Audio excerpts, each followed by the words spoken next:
Good morning. स्वागत है आप सभी का आपके अपने यूट्यूब चैनल एग्जाम की बात पर।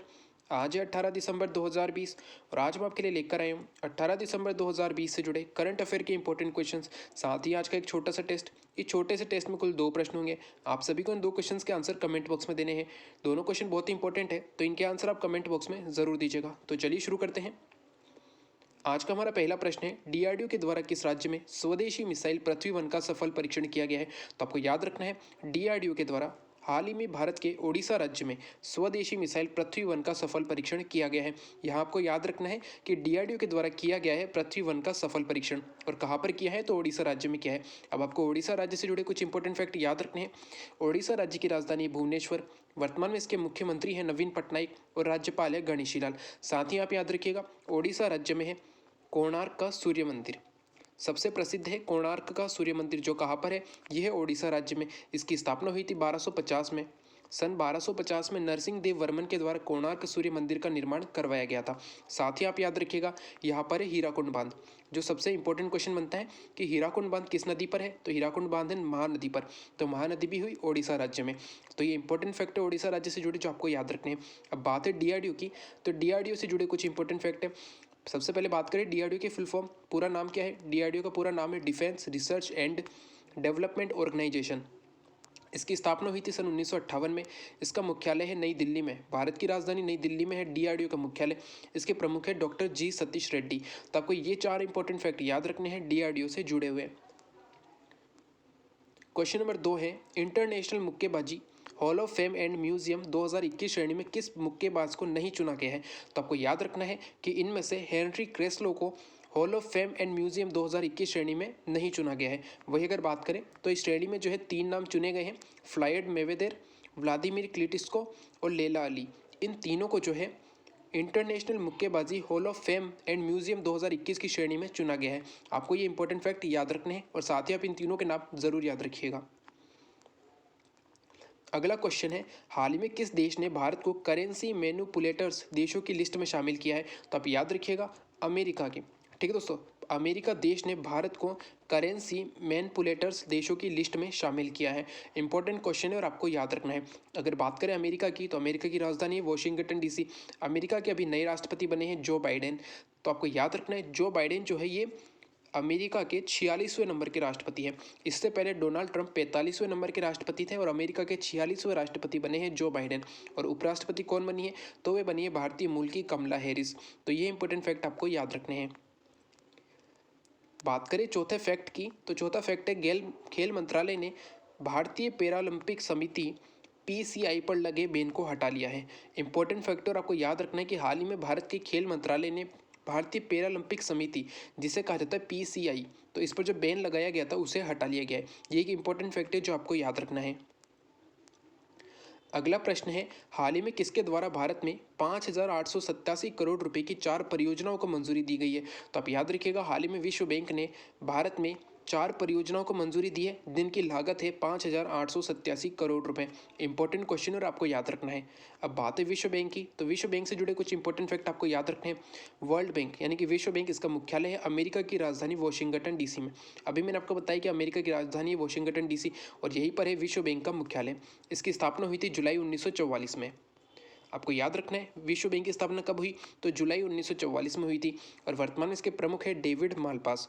तो आपको ये 3 इंपॉर्टेंट फैक्ट याद रखने हैं। मुख्यालय है वॉशिंगटन डीसी में, स्थापना हुई जुलाई 1944 में और इसके वर्तमान में प्रमुख है डेविड मालपास। क्वेश्चन नंबर 6 है, हाल ही में भारत और किस पड़ोसी देश के मध्य 7 समझौते हुए हैं। जैसा कि आप जानते हैं कि हाल ही में जो प्रधानमंत्री हैं हमारे, ठीक है दोस्तों, नरेंद्र मोदी, उनके और बांग्लादेश की जो प्रधानमंत्री हैं शेख हसीना, दोनों के मध्य 7 समझौते हुए हैं। यानी कि दोनों देशों के मध्य हुए हैं 7 समझौते। तो आप याद रखिएगा, भारत और पड़ोसी देश बांग्लादेश के मध्य हुए हैं 7 समझौते। अब बात करें भारत और बांग्लादेश की, तो आपको यहाँ पर एक इंपॉर्टेंट फैक्ट याद रखना है कि भारत और बांग्लादेश के मध्य जो सीमा रेखा है उसे क्या कहा जाता है, तो उसे कहा जाता है रेड क्लिफ रेखा। एक रेड क्लिफ रेखा है जो है भारत और पाकिस्तान के मध्य, और दूसरी रेड क्लिफ रेखा है जो है भारत और बांग्लादेश के मध्य। जैसा कि मैंने आपको बताया था कि रेड क्लिफ रेखा, जब भारत स्वतंत्र हुआ था तो भारत और पाकिस्तान को और इस तरह भारत और बांग्लादेश को जो है अलग करने के लिए एक आयोग का गठन किया गया था जिसका नाम था रेड क्लिफ आयोग। ठीक है दोस्तों, रेड क्लिफ आयोग का गठन किया गया था 1947 में, स्वतंत्रता से पूर्व। इस रेड क्लिफ आयोग ने जो है भारत और पाकिस्तान और भारत और बांग्लादेश इसके मध्य जो है दो रेखाएं खींची थी, जिसको कि रेड क्लिफ रेखाएं कहा जाता है। एक रेड क्लिफ रेखा हुई भारत और पाकिस्तान के मध्य और दूसरी है भारत और बांग्लादेश के मध्य। अब आपको यहाँ पर एक इंपॉर्टेंट फैक्ट याद रखना है कि जो भारत और बांग्लादेश के मध्य रेड क्लिफ रेखा है, इसकी लंबाई कितनी है? इसकी लंबाई है 4096 किलोमीटर, जो कि सबसे अधिक लंबी सीमा है जो भारत अपने किसी पड़ोसी देश के साथ लगाता है। भारत के कुल कितने पड़ोसी देश है जिनसे वो सीमा लगाता है? तो वो 7 पड़ोसी देश है। ठीक है दोस्तों, और इसमें से सबसे लंबी सीमा लगती है भारत की बांग्लादेश के साथ, जिसकी लंबाई है 4096 किलोमीटर, और सबसे कम सीमा लगती है अफगानिस्तान के साथ, जिसकी लंबाई है 106 किलोमीटर। और इस रेखा का नाम क्या है? तो इसका नाम है डूरंड रेखा। तो आपको याद रखना है, भारत और बांग्लादेश के मध्य लगती है रेड क्लिफ रेखा जिसकी लंबाई है 4096 किलोमीटर। भारत और अफगानिस्तान के मध्य लगती है डूरंड रेखा जिसकी लंबाई है 106 किलोमीटर। तो ये इंपॉर्टेंट फैक्ट आपको याद रखने हैं। क्वेश्चन नंबर 7 है, प्रधानमंत्री आवास योजना में कौन सा शहर शीर्ष पर है? तो आपको याद रखना है, इस वर्ष प्रधानमंत्री आवास योजना में राजस्थान का राजसमंद शहर शीर्ष पर है, जिसने कि इस वर्ष यानी कि पिछले 3 वर्षों में कुल मिलाकर 10,000 आवास जो है आवंटित किए हैं लोगों को। तो प्रधानमंत्री आवास योजना में कौन सा शहर शीर्ष पर आए? तो वो है राजसमंद। तो राजसमंद से जुड़ा एक इंपॉर्टेंट फैक्ट है जो आपको याद रखना है, वो ये है कि हल्दी घाटी कहाँ पर स्थित है। आपने नाम जरूर सुना होगा हल्दी घाटी। हल्दी घाटी जो है ये संबंधित है हल्दी घाटी युद्ध से। हल्दी घाटी युद्ध कब हुआ था? तो वो हुआ था 21 जून 1576 को। किसके मध्य हुआ था? तो अकबर और महाराणा प्रताप के मध्य हुआ था। ये क्वेश्चन पूछा गया कि हल्दी घाटी का युद्ध कब हुआ था?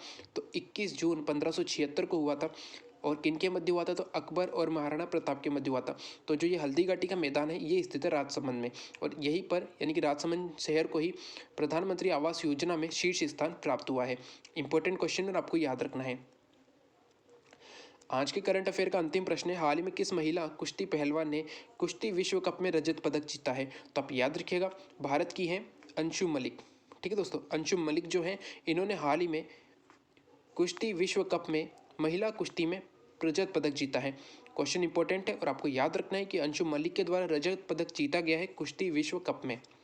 तो ये थे आज के करंट अफेयर के कुछ इंपॉर्टेंट क्वेश्चन। सभी क्वेश्चन इंपॉर्टेंट है और इनसे जुड़े इंपॉर्टेंट फैक्ट भी आपको याद रखने हैं। अब चलते हैं हमारे टेस्ट पर। आज का हमारे टेस्ट का पहला प्रश्न है, भारत के राष्ट्रपति का उल्लेख किस अनुच्छेद में है? आपको बताना है कि भारत का जो संविधान है इसमें किस अनुच्छेद में भारत के राष्ट्रपति का उल्लेख किया गया है, यानी कि राष्ट्रपति पद का उल्लेख किया गया है किस संविधान के किस अनुच्छेद में। क्वेश्चन इंपॉर्टेंट है और तो आपको इसका आंसर बताना है कि भारत के राष्ट्रपति का उल्लेख किस अनुच्छेद में है। क्वेश्चन नंबर 2 है, संपत्ति के अधिकार को किस वर्ष कानूनी अधिकार में बदला गया था? जैसा कि आप जानते हैं कि संपत्ति के अधिकार को पहले मौलिक अधिकारों में रखा गया था। ठीक है दोस्तों, मौलिक अधिकारों में रखा गया था संपत्ति के अधिकार को। पहले जो मौलिक अधिकार 7 होते थे, अब मौलिक अधिकार कितने हैं? अब मौलिक अधिकार है 6। ठीक है दोस्तों, तो आपको बताना है कि ये 7 से 6 कब हुए थे, किस वर्ष में जो है संपत्ति के अधिकार को मौलिक अधिकार से बदलकर कानूनी अधिकार रखा गया था। इंपॉर्टेंट क्वेश्चन है। साथ ही मैं आपको ये बता दूं कि जो परिवर्तन किया गया था ये 44वें संशोधन में किया गया था। 44वां संविधान संशोधन हुआ था, उसमें ये कहा गया था कि संपत्ति के अधिकार को अब कानूनी अधिकार बनाया जाएगा। तो आपको बताना है कि संपत्ति के अधिकार को किस वर्ष कानूनी अधिकार में बदला गया या फिर 44वां संविधान संशोधन कब हुआ था। इन दोनों का आंसर एक ही है जो आपको बताना है। तो ये है आज के टेस्ट के दोनों इंपॉर्टेंट क्वेश्चन और इन के आंसर आपको कमेंट बॉक्स में ज़रूर देने हैं। साथ ही अगर आज का वीडियो अच्छा लगे तो लाइक एंड शेयर ज़रूर करें। साथ ही वैसे भी जो आज चैनल पर नए हैं उन्हें वीडियो अच्छा लगे तो सब्सक्राइब करना न भूलें। साथ ही बेल आइकन ज़रूर दबाएं जिससे कि आने वाली वीडियो की तुरंत जानकारी आपको मिल सकें। Thank you.